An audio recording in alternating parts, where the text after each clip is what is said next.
It is often that our greatest fear is that of which we do not know. But what really hides in the dark? What are the shadows we see out of the corner of our eye? What is that feeling of being watched? That is what we are destined to find out.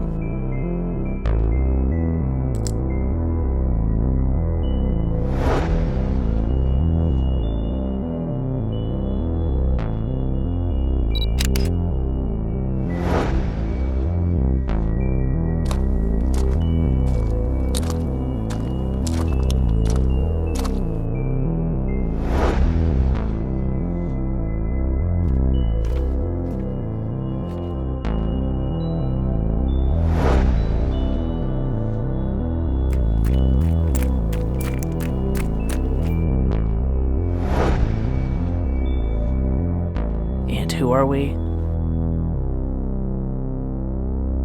We are Phasmophobes.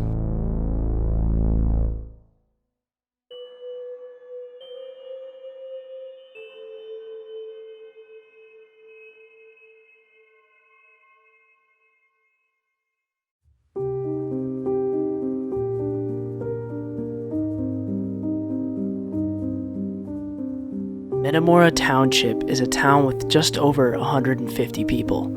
It's a happy community with people that do their best with what they have. But laying in the grounds and the walls of the town is a story of which we've never seen in any town before. Tales of intense ghost activity, tales of disturbing betrayals, and tales of isolation. But while the entire town has its own stories per every building, we decided to focus on the most beautiful and historic building there, the Monroe Allison House, or otherwise known as the Gingerbread House.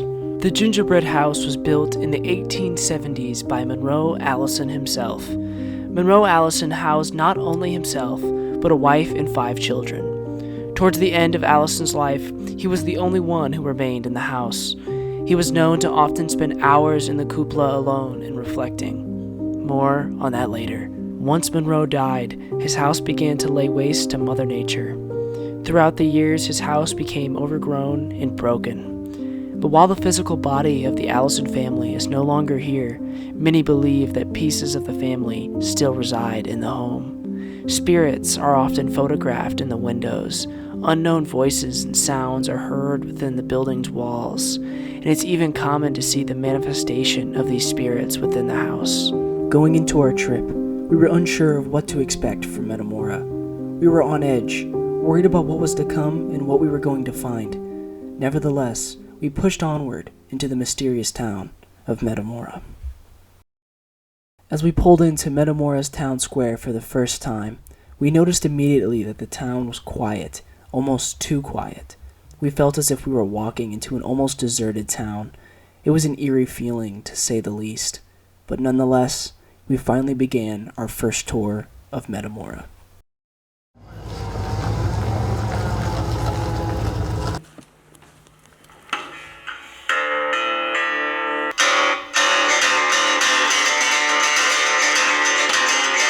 We're down weekend about New Orleans. Back up in the woods by the river, green grass, we lost that neighborhood. Good little boy named John DeGood. He never learned to watch the weather. He could play guitar on the wind.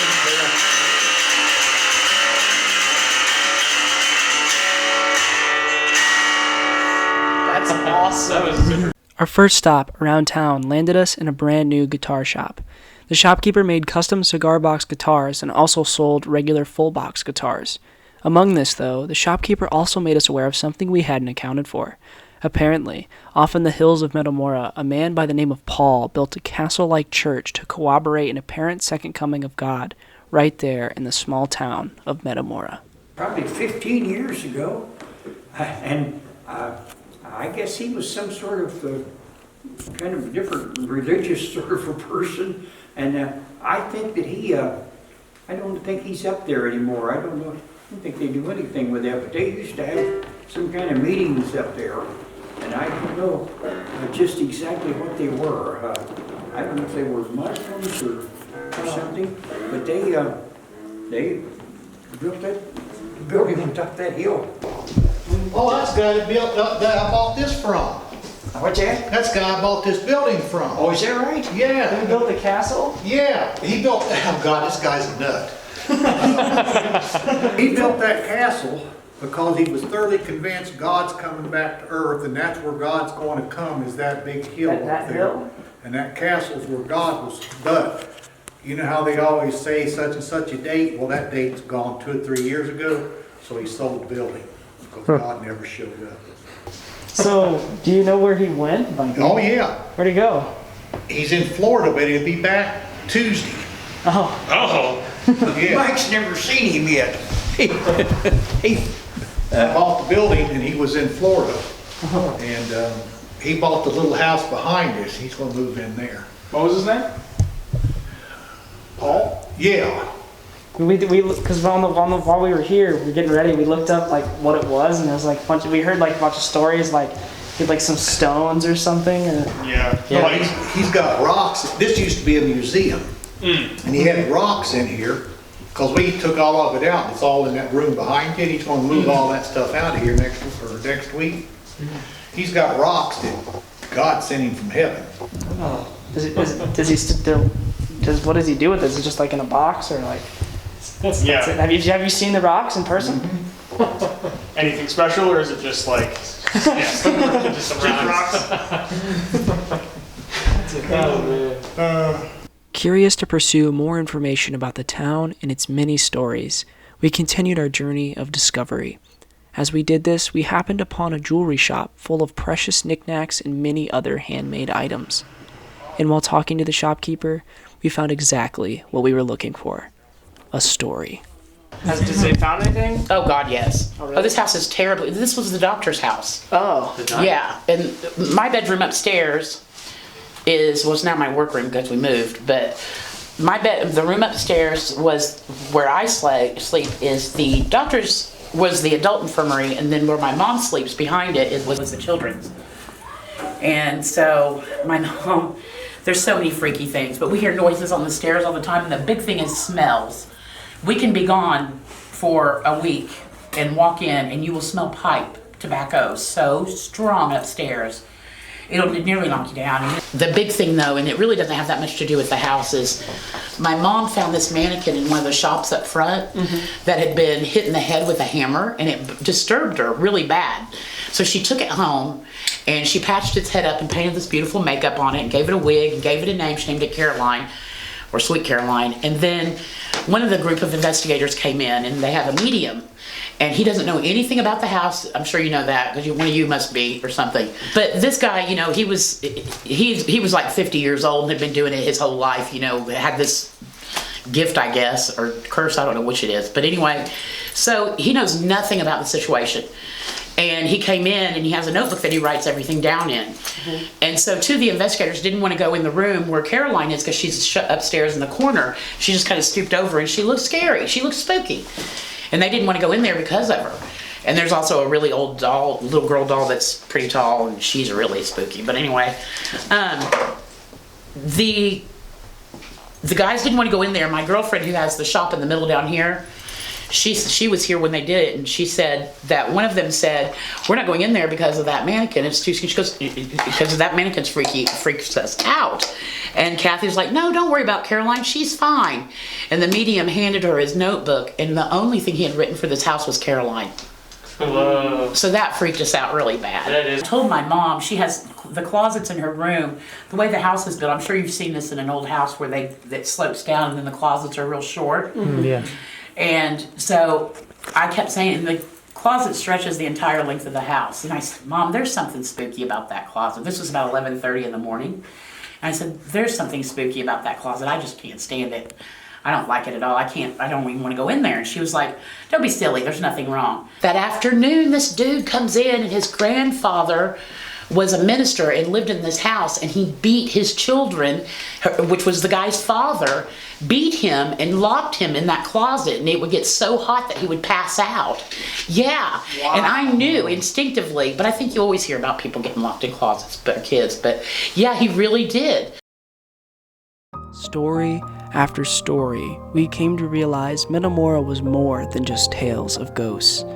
The people of Metamora all have a deep sense of care and passion for their town and the community that they have created around it. Going into the town, it almost feels like you've entered another world, a world where every person has a unique and defining story of themselves and where they come from.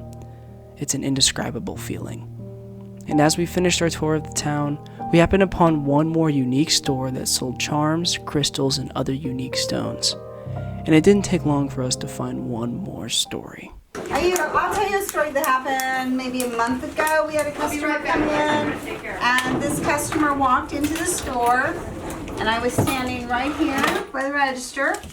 And they walked in through the front door, and if you just pop around the corner there, you'll see a knife display case. Oh, yeah. Okay, he was standing right in front of the knife display case. He was like the only one in the store other than myself at the moment. And he said, "Come here." And I thought, oh, he wanted to see something in the knife display case. I'll open it up for him. And I walk over there to him, and he stops me, and he goes, "Do you hear that?" I said, "What?" He goes, "Look, the ceiling tiles are even moving. There's somebody walking around upstairs. You got somebody up there?" And I said, "No." Not physical. Right. You know, it's place is haunted. You know, we're used to it. It didn't faze me at all. I'm hear it every day. And so he was just stood there and flipped out, and he was just kind of listening and listening. You could just watch him like intently listening to all the footsteps upstairs. Well, then all of a sudden, the whole store got flooded with other customers, and we were getting busy. So my other employee that was here at the moment, she was outside on the front porch smoking a cigarette. So I walked by, went out the front door, said, "Ryan, sit right down, I need some help in here." I turned around, came in through the front door to come back to assist these customers, knowing that Ryan would be right behind me. And all of a sudden, I get back here to this register to ring somebody up, and she's beating on the front door. Like, "Why'd you lock me out?" I'm like, "I didn't lock you out. I just asked you to come in and help." So after the guy realized what he had just witnessed happen, that mysteriously the door gets locked, he booted out, and I've not seen him since. I didn't walk in the building again. There's also a local man that lived in Metamora his pretty much all adult life. We were very good friends with him. He passed away from cancer maybe 6 years ago. Maybe it's been 6 years. And he used to, before we had this building as a gift shop, he used to actually reside here upstairs. And he always said, "Well, when I die, I'm going to come back and haunt you because this is my house first." And so now all the stuff that happens, we're like, "Oh, hey, Rick. Funny. So I do think a lot of it, the mischievous stuff, is Rick. Yeah. However, we have seen, even before Rick passed away, there's an older man in a plaid shirt that lives here, or etherically, and you see him going up and down the steps a lot.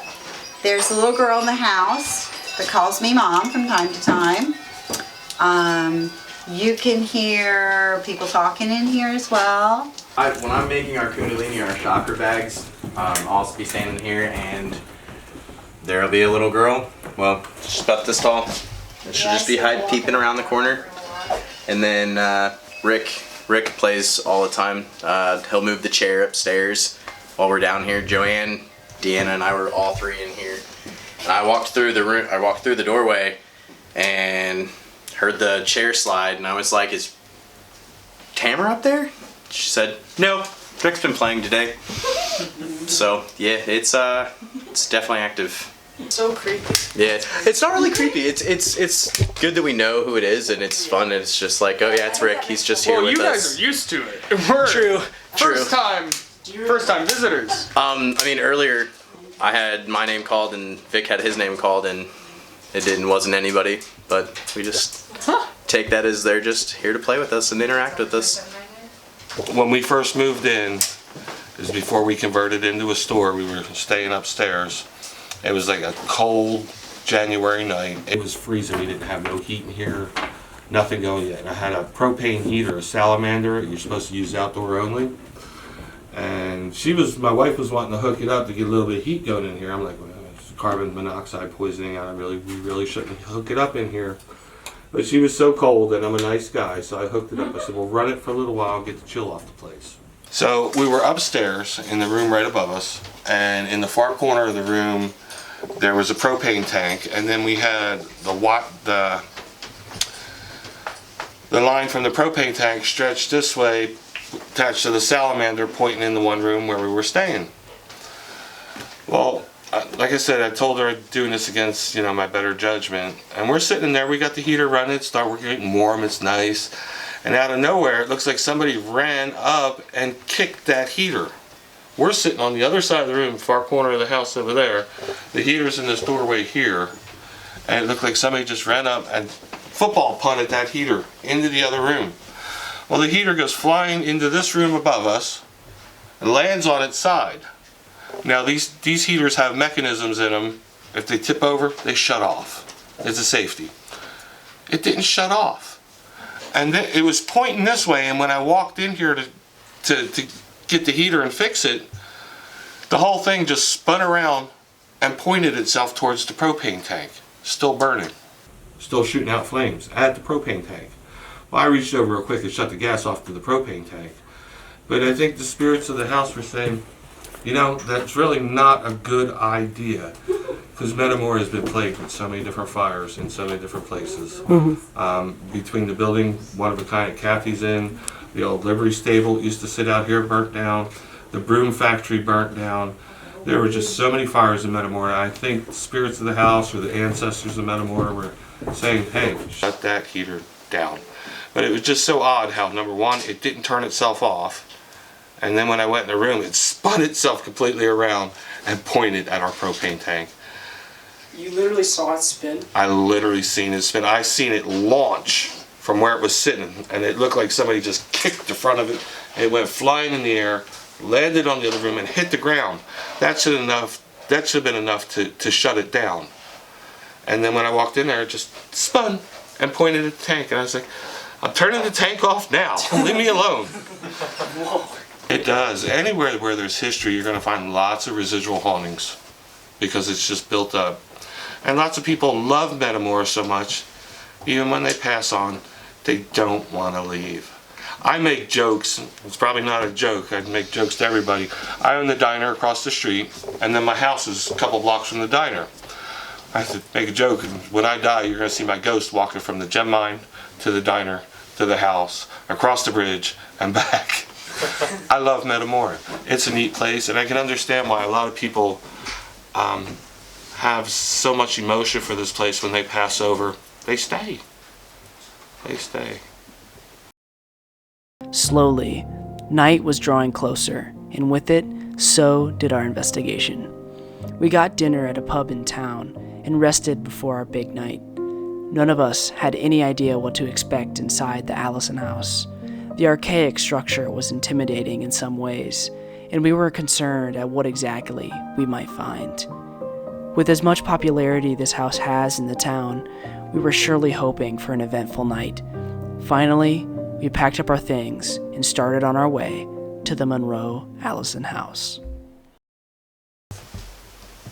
I appreciate you doing that. That was awesome. I didn't even realize you did it. Could you try to turn it back on again, maybe?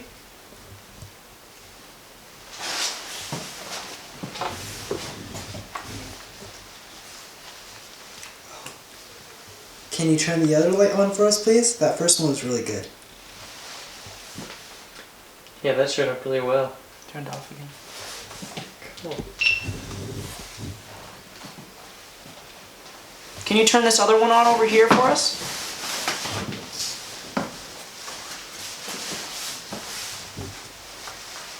If that's too difficult, turn on the other light again.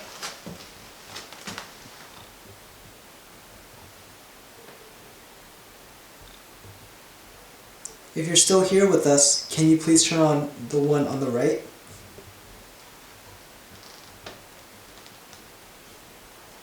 On the left. That's the one on the right. It is. No, it isn't. Well, Yeah, I it is. guess maybe from your point. There, You don't know. my right. Thank you. Should I try to use this Yeah. Okay. Let's do it. So we're going to try to use something to communicate with you. Try to talk through it with us. Try to talk to it and we can hear you. We can hear your voice. I'm gonna turn it on now. Might be a little loud.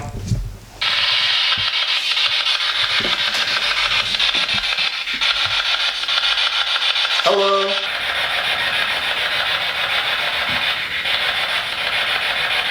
Are you turning on this flashlight right now?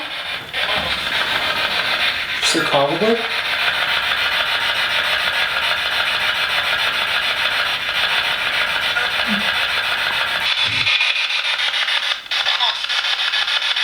That was clear. I don't know what that was. Hello? Whoa!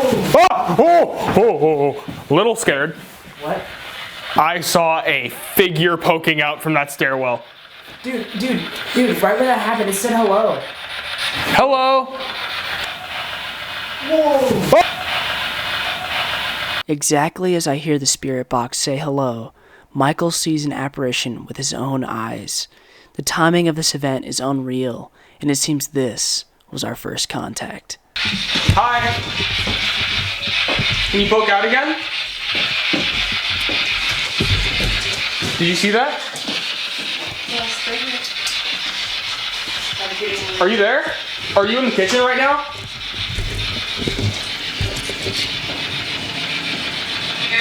Here! Oh, it said here! It's gonna sit on here. I heard that very clear. I 100% saw someone peeking around the door. As soon as I got a glimpse of that light, I saw someone. Is this usual? Yeah, they're here. Is anyone still up here with us?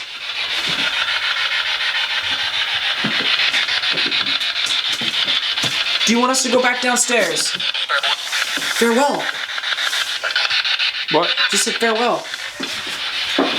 Dude, whoa. What? Something just moved in there. Like I literally just saw it move. Something just moved. All right, I'm gonna come over and this is for Naomi sit, right? Yes. Can you look at the space, Naomi? I'm not trying to intrude. I just wanna. If you're over here, I just want you to talk to us. I'm gonna turn on this device in my hand. I just want you to speak into it. It's got a little red light on it, and just try talking into it.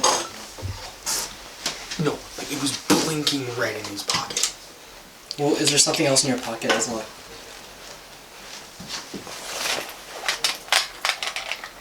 No lighter. Some batteries. Wait.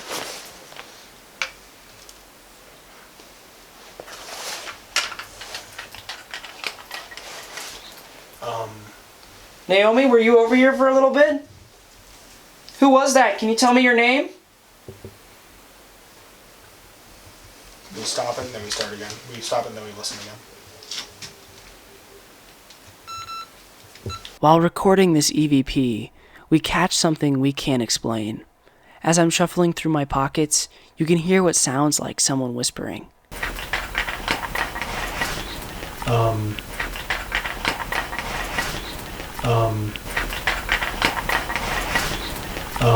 We believe this could have been Naomi, the wife of Monroe Allison, as she is believed to often stare out this window and reflect upon the events of her life. For the final part of our investigation, I decided to head up to the cupola of the house, completely alone.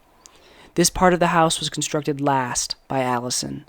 It is often said that Monroe Allison built it to reflect upon the mistakes of his life. Alright, what I'm about to do is I'm going to go up to the cupola and I'm going to go up there for 15 minutes completely alone. I'm hoping to get in contact with Monroe Allison or anybody that's up there. Apparently it's very active, a lot of EMF stuff up there, so I'm going to go up there, see what I can find. I'm going to try the spirit box, some EVPs, see what's going on. So, here I go. Okay. So I am in here alone now. First notices I can say is that it's very quiet. I can tell why he sat up here. So the first thing I'm going to try is the spirit box. Monroe Allison, are you in this room with me? Yes? Yep. Hi. My name is Evan. Can you say Evan back to me?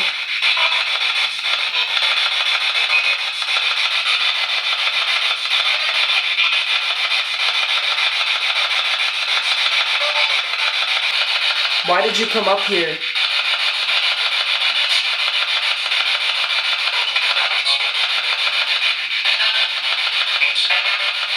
No sense.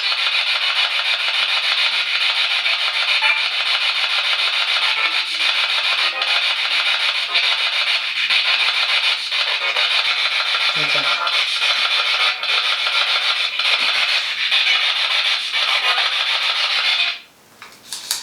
Not getting anything with that. I have my EMF reader. My EMF reader has not moved. It has stayed solid. I'm just gonna keep it in here. I'm gonna put it down here. See if it fluctuates. Has not moved yet.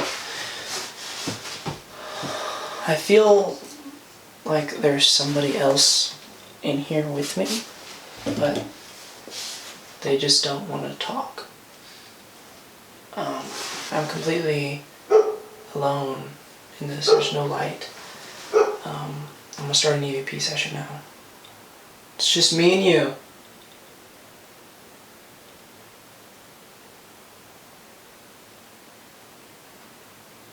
It's okay to talk. Okay. I didn't get anything with that either. Like I already said, I feel a sense of, I feel like somebody else is here with me. They just don't want to talk. They're here, and they know I'm here, and they know I'm asking questions. They feel distant. So I feel a weird sense in my heart, like that I'm heavier. Would be the best way to describe it. Alright, I only have so much more time left, so I'm going to do one more EVP before I go. So, here we go. Last EVP. Alright, whoever's in here with me, this is your last chance. I think after this, we're going to be leaving, and I just want to say thank you for all of your cooperation, and all of your help, and all of your responses. You've been very kind, and we all appreciate it. We appreciate all the activity, the things you've shown us. It doesn't go underappreciated. This is your last chance to say something. Say something to anybody that you need to say. Something to get off your chest. Say it into this device in my hand, and it will be recorded and documented.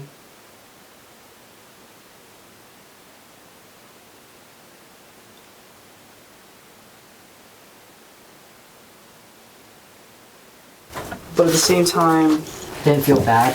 I didn't feel like anything. I didn't feel like I was alone, but at the same time I didn't feel like there was anything going on. It felt content in there. Just really, it felt like a place of reflection more than anything.